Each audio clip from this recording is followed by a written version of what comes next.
Hello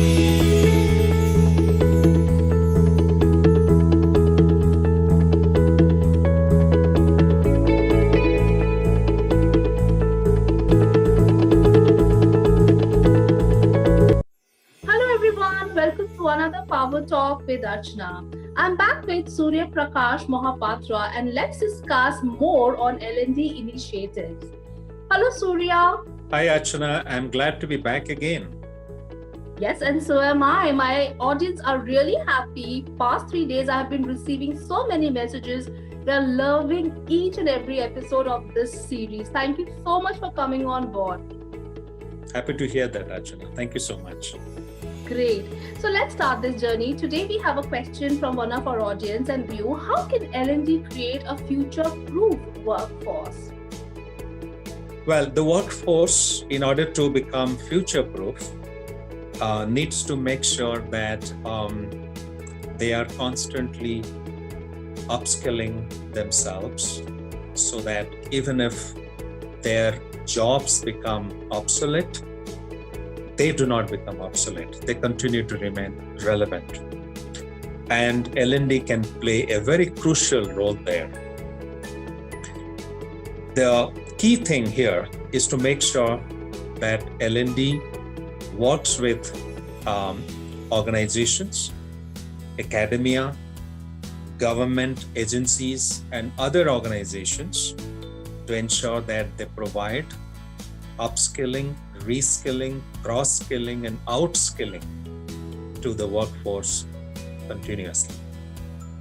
We have heard about upskilling, reskilling, and cross-skilling. Outskilling is a concept which is gaining popularity today.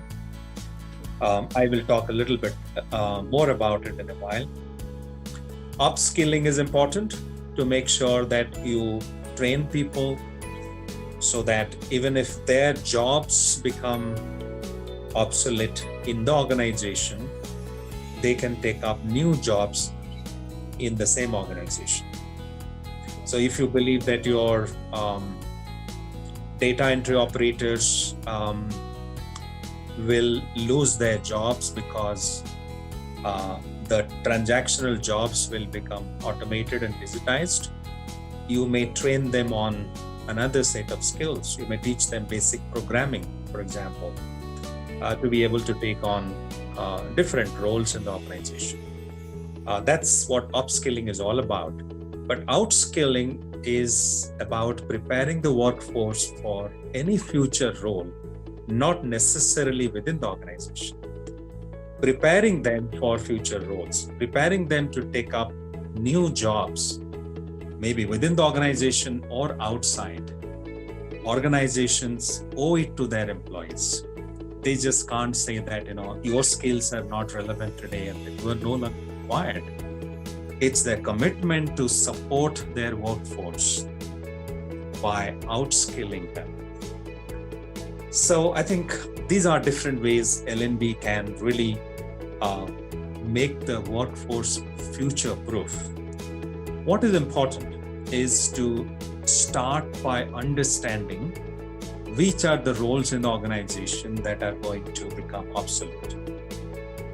L&D also needs to find out which are the roles that would continue in the organization but in a different form and shape. So by determining that, L&D can really figure out that these jobs are going to go away. So these people need to be trained for new jobs and different jobs.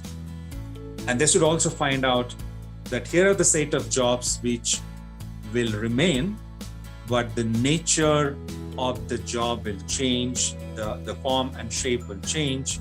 So they need to be reskilled or upskilled, so that they can do the same job better and more effectively.